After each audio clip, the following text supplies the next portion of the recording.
é imperioso analisar o propósito quando eu assumo uma dada tarefa que raia um comprometimento e uma cautela para não degenerar e desvirtuar o bom propósito energético inicial. Quando suscitado tarefa na sua lide inicial foi arrolada e dado o carro. Em Contos e Apólogos, Humberto de Campos vai falar no capítulo Faroleiro Desprevenido de uma situação que faz fluxar o perigo que é quando estamos imersos em diversos tipos de chamamento, de distração que tenta conectar comigo e mesmo de necessidade, a pedir um olhar de disciplina e de atenção para que não seja desencaminhado o bom uso do tempo.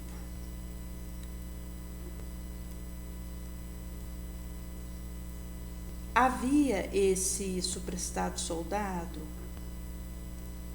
que, por Alcibiades, foi colocado como faroleiro numa expedição da Sicília para fazer uma orientação de embarcação diversa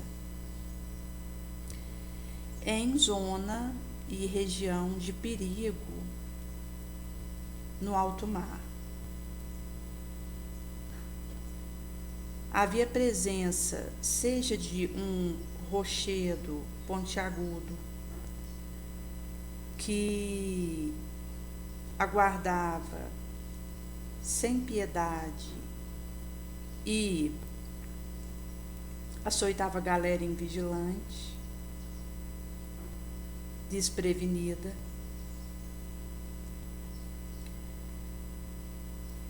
E mesmo fora de uma tempestade, de uma catacumbe, do vento,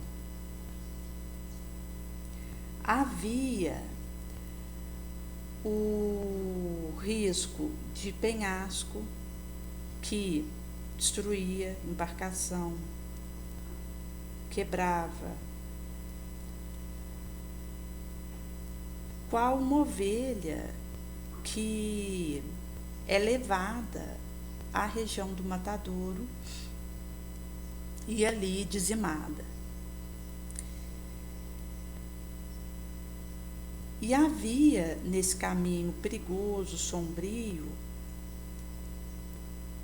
aquele viajor que já havia desencarnado naquela rota e também perdido bem na traiçoeira passagem e arriscada.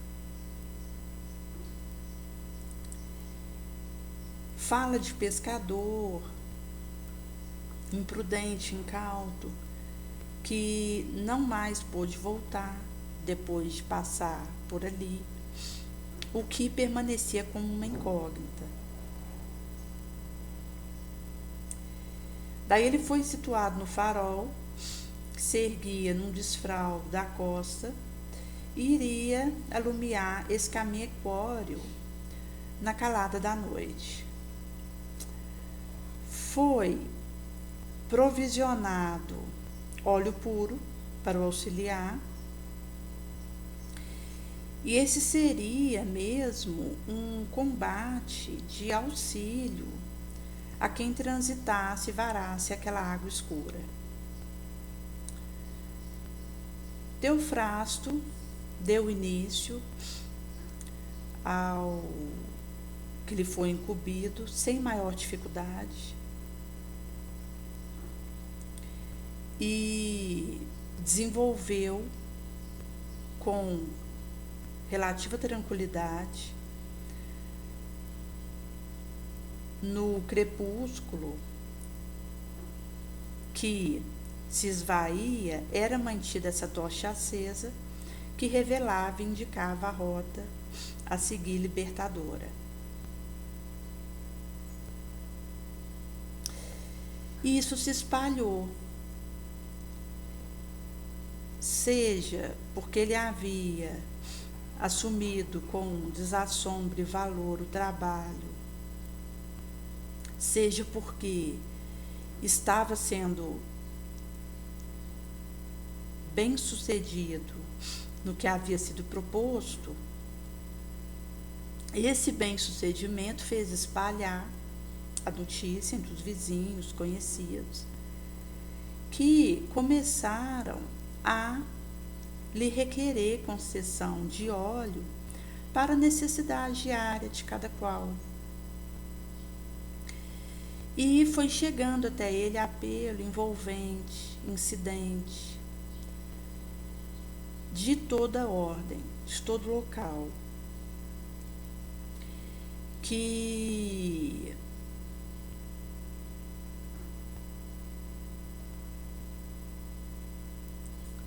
o sensibilizava, dada a sua envergadura e disposição no serviço.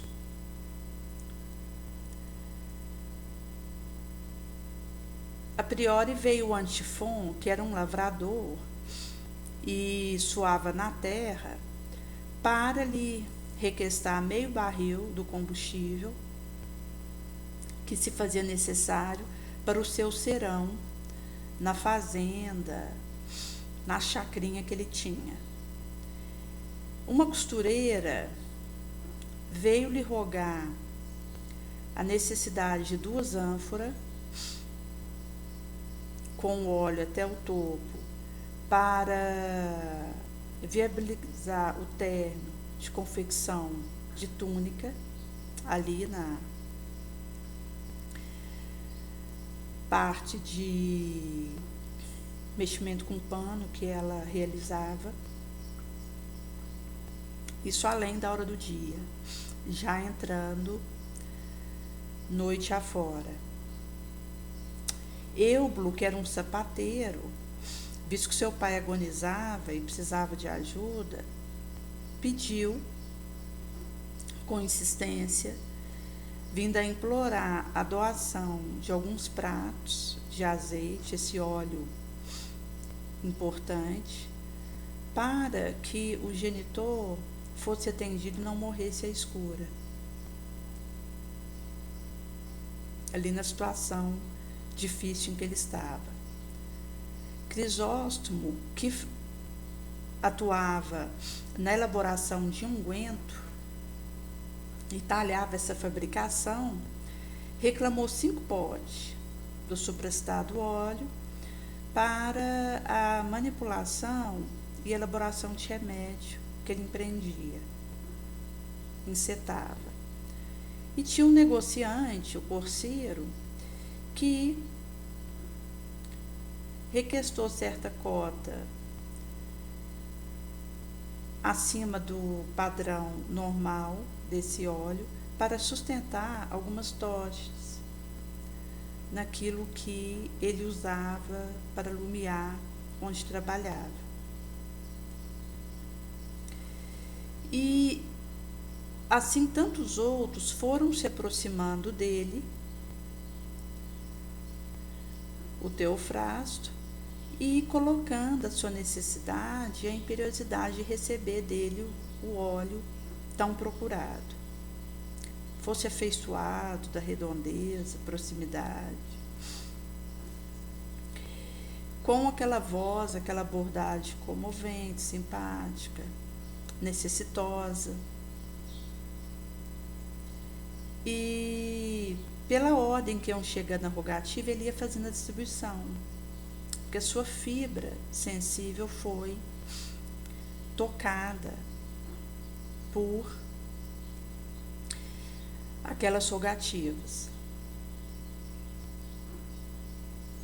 Via a requisição e o que chegava a ele como oportuno, justo, de ser atendido, e era dificultoso para ele assistir a angustiosidade que acontecia via pedido. Com isso, a reserva de óleo, que a priori o atenderia por 12 meses, se esgotou em 2 semanas. Como ele estava distante do defraudo de comando, não pôde se avistar referente à situação, e o farol solitário que ele mantinha por várias noites calado adentro, consecutiva,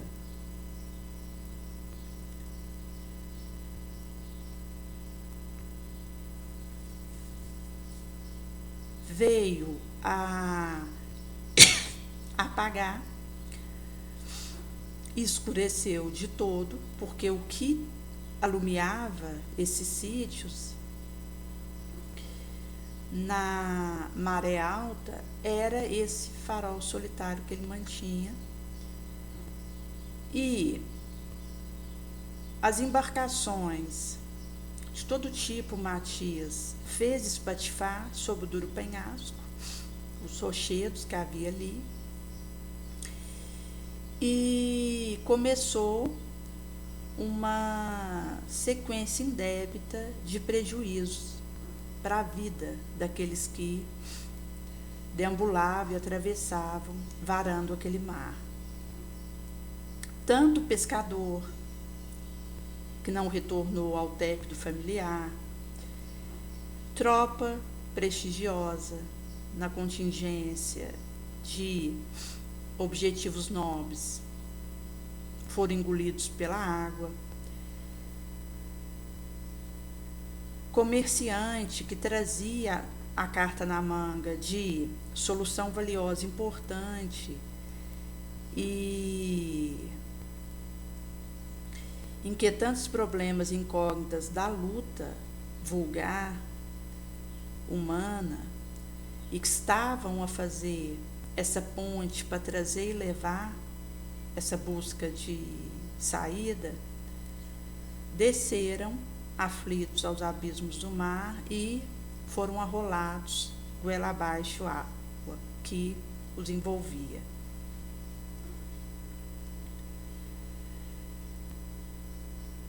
Com isso, Alcibiades, que se indignou com aquela situação nefanda, exonerou esse servidor e o levaria à aplicação da lei que coubesse nesse caso.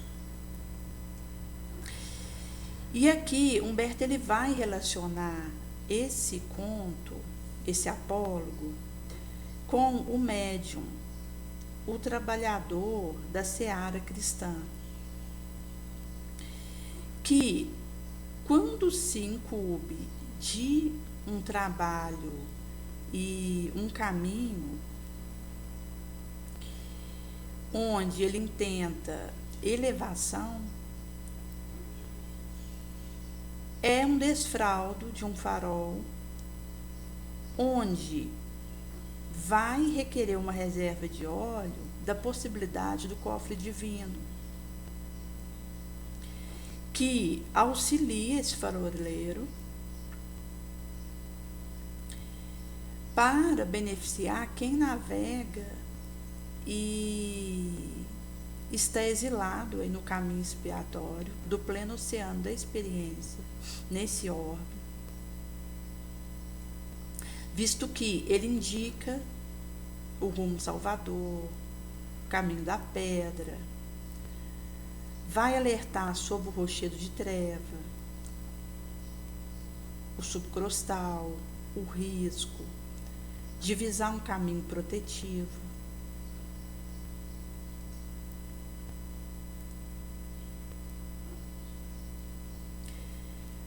Mesmo assim, há muitos médiums que perdem essa insância, malbarata essa possibilidade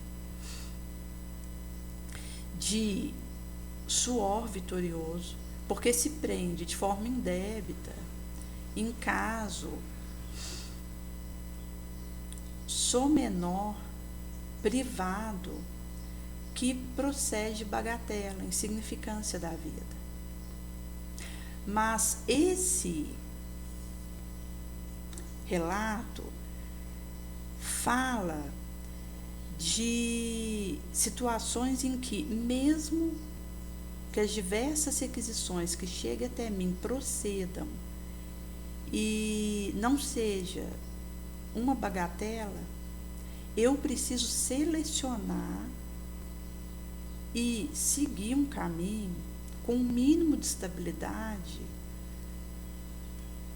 para conseguir chegar no propósito. Quando, por uma inépcia emocional minha, um sentimento de menos-valia, eu desejo compensar isso, querendo ser tudo para todos, isso acaba que fura a minha embarcação e eu afogo nesse pendor primário que eu trago de arrogância, egoísmo.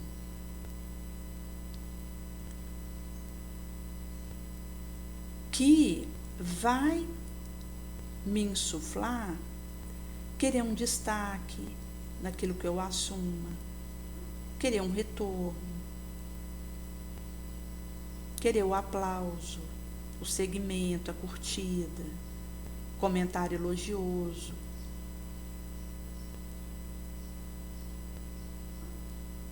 Que são ciladas, porque em querendo atender apetites de menos-valia e de valor inferior, eu tiro o olhar para o essencial e para aquilo ao qual eu precisaria dedicar meu tempo e meu trabalho. E quando se fala da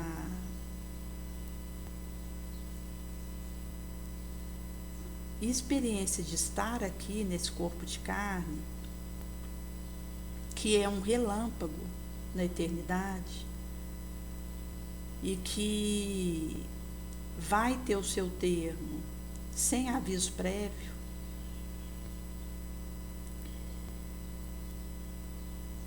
consoante cada caso, visto que quando sou o meu momento de astral pode ser desroupante, e há caso em que a alma encarnada ela passa por uma convalescência, onde ela pode ir sendo avisada que está soando a sua partida. Mas mesmo assim, consoante caso, o momento do meu retorno é defeso para mim. E é imperioso não fazer desse meu estágio aqui nessa escola bendita um rascunho, porque eu posso não ter tempo de passar limpo.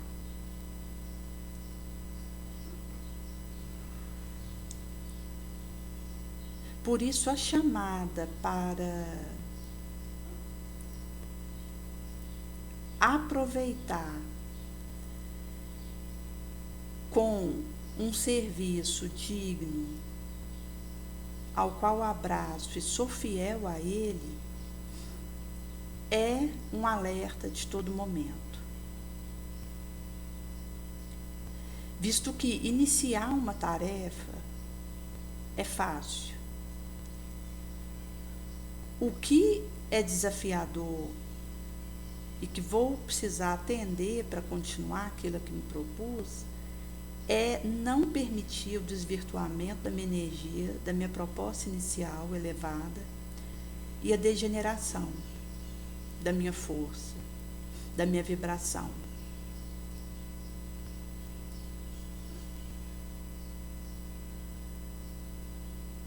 Aí vou com ânimo começar algo que vejo que o benfeitor me orientou e que o caminho é aquele, mas dar sequência a isso com a energia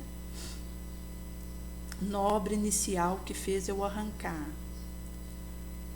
e continuar sem degenerar e desvirtuar a minha atitude mental,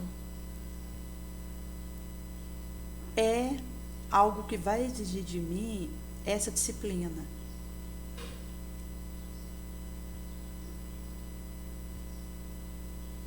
E quando é concluído aquela tarefa em que a alma sai daqui para o astral vitoriosa naquilo que foi confiado a ela, é porque ela soube atravessar o pântano do sacrifício, da abnegação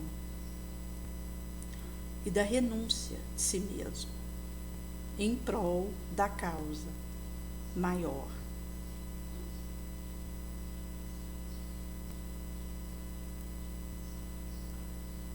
Por isso que é importante balizar aquilo que eu me proponho, o preparo que faço em torno daquilo, e a forma como eu desejo avançar nesse desbravo.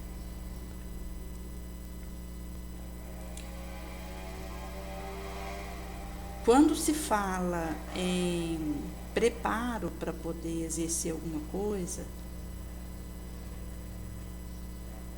importa considerar que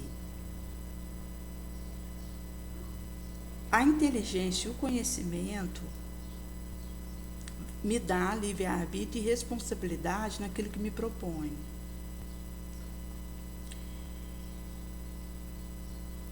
E mesmo que eu não tenha moralidade à altura suficiente para acompanhar, eu vou ser cobrada pelo conhecimento que me foi dado, a título precário de empréstimo, pela instrução que eu recebi, pelo estudo que eu pude fazer.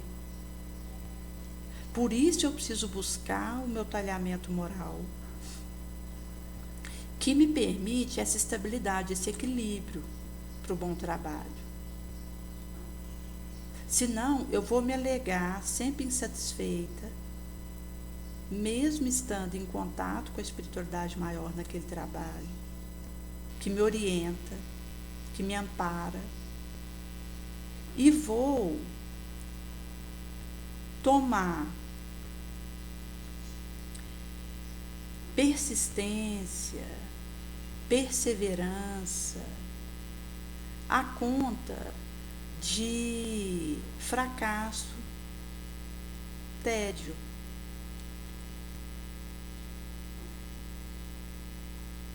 Por isso é importante o autoconhecimento e trabalhar aquilo em mim que é dificultoso, o recalque que eu traga, meu pendor sombrio, minha resistência, meu melindre, meu capricho, que oblitera essa disposição e essa perseverança. Que veja, não é algo simples. É comum ver alguém iniciar um dado trabalho digno, na mediunidade, na seara crística, e em determinado ponto do caminho, alegando incompreensão de alguém, uma injustiça, num quartinho, alguém que tentou puxar seu tapete, afasta e deserda. Quando começou, aquele ânimo estava ali, bom, e permitiu que desvirtuasse. O que precisaria ser regado como uma flor, nutrido e fortalecido, caminho afora.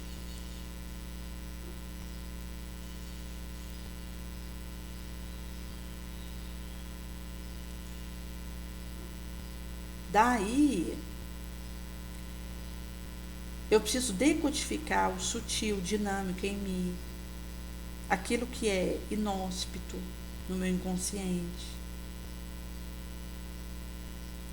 e me imbuir desse espírito de sacrifício, da obrigação edificante que o mundo me impõe em favor da melhoria de mim mesma.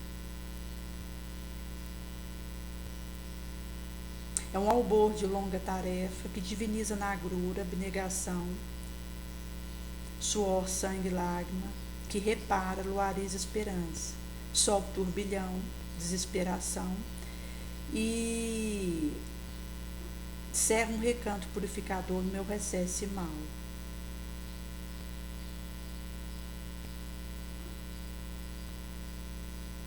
Onde eu aplico a lição que o mestre nos dá, de que o seguimento após ele é tomar minha cruz, a obrigação que me compete, renunciar a mim mesmo e segui-lo.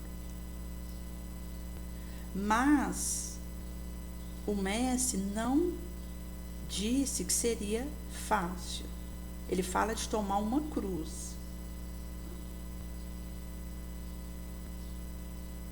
Se fosse fácil e tranquilo, ele não falaria de tomar uma cruz.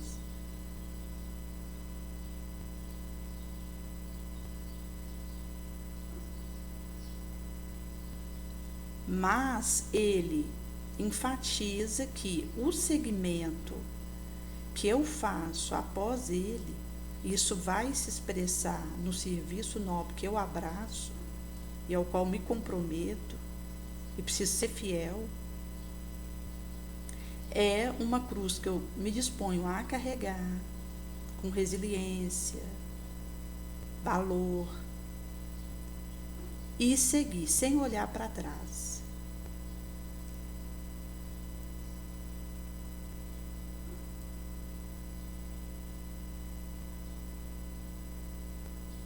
Para revertir num fruto indefectível esse título precário do talento,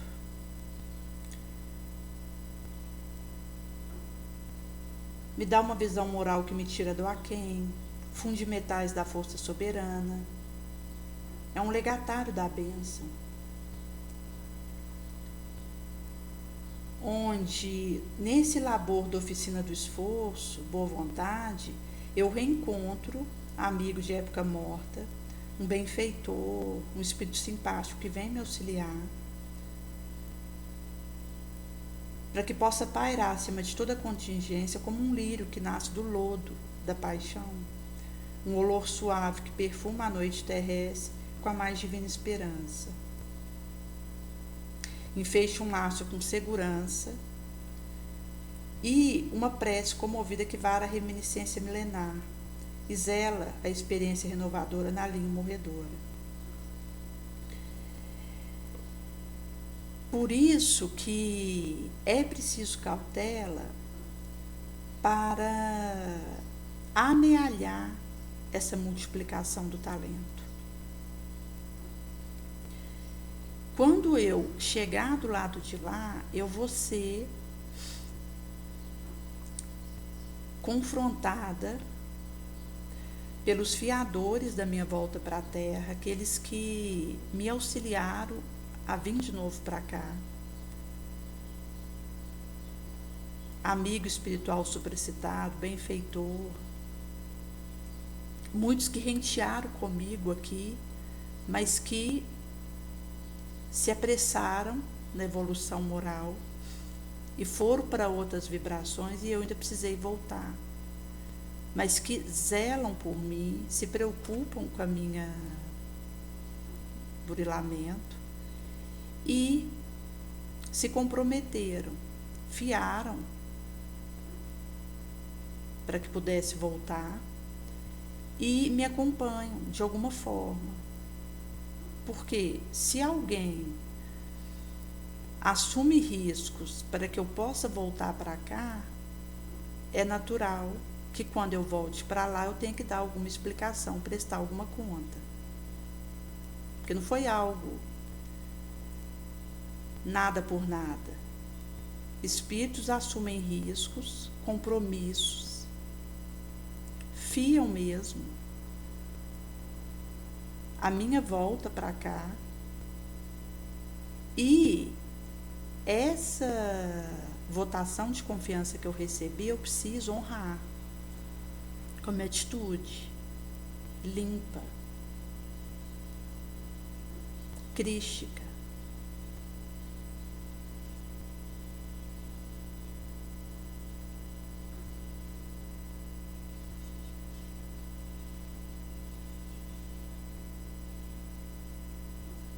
Por isso que o meu corpo ele precisa ser intérprete da minha alma eterna. E esse é um caminho como um beija-flor na chuva, que nenhum pingo derruba. Porque daí eu vou em busca da necessidade à minha volta. E consigo captar quando alguém próximo está no seu limite, está na baliza máxima e a ponto de cometer uma loucura, e que esse farol solitário que eu mantenho aceso com a minha vigilância vai alumiar e auxiliar.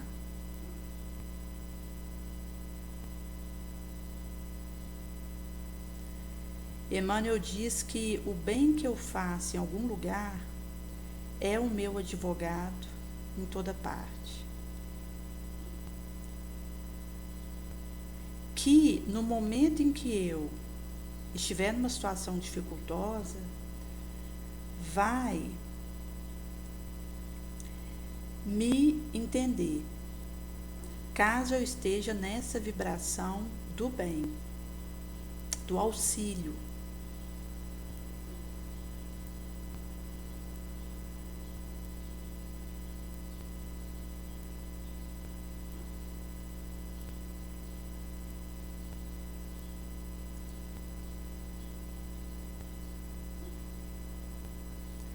E o orgulho, ele perverte essa ação, ele degenera.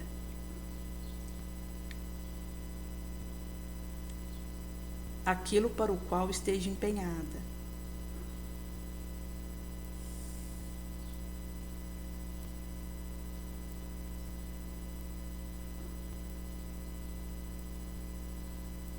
E no reencontro que ocorre, porque eu saio daqui, vou para o astral, e algo de bom que eu fiz aqui me ajuda a conviver melhor lá.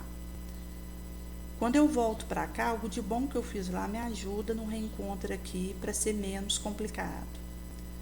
Mas isso vale para algo ruim. Algo ruim que alguém faz lá, quando ele volta para cá, quando ele reencontra alguém que ele prejudicou estando do lado de lá, vai ser um fator dificultoso, de confusão em relação a esse alguém. Da mesma forma, se eu estou aqui e sigo um caminho sombrio, Isso, quando eu chego do lado de lá e reencontro alguém que foi prejudicado por essa minha proposta aqui, isso vai embrumar minha possibilidade lá. E esse ioiô, ele acontece. Por isso que, em se falando de orbe, existe o encarnado e o desencarnado. E algo que eu faço aqui não beneficia só a um encarnado, mas a um desencarnado. Pelo alcance e conexão que acontece. E algo que eu faça de contra-testemunho, de má impressão, de ação trevosa, isso prejudica quem está lá e quem está aqui, em termos de vibração, mas que estamos tão próximos, na verdade, em considerando a psicosfera terrestre.